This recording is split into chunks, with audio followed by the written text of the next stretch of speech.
xiêm tu ăn đu lâu dài hồn đình chiết nên ngày na buri nan man tia a chang e tu de kha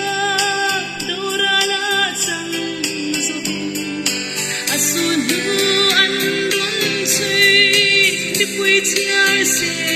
lo suda an ma asoi der man tir tu der man tir tu a chang e tu de kha dora la chang zo a sun du an dun sui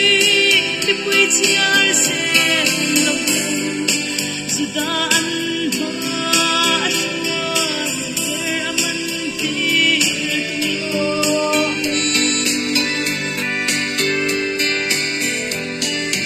tu chuan an man ta pui thiam na in chunga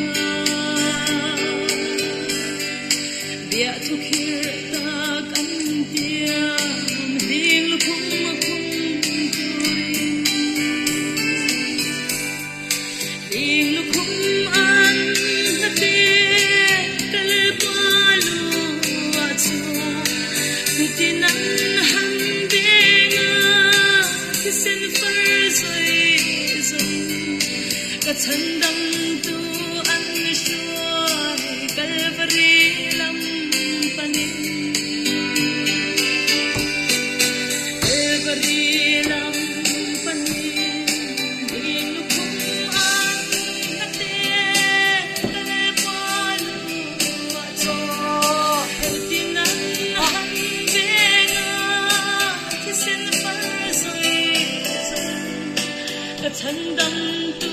an shoi kalvari lam panin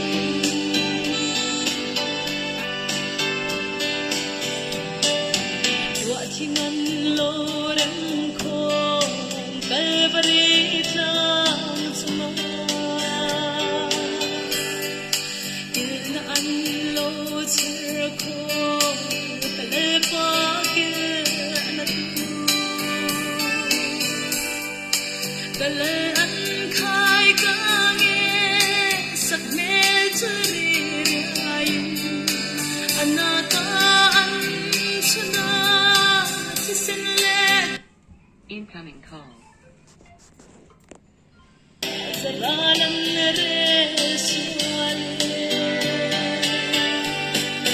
zalalam re suale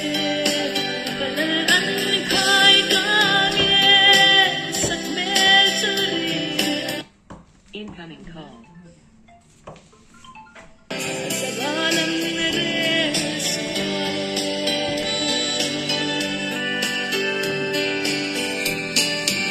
asoi to ang khanin chandam tun na tu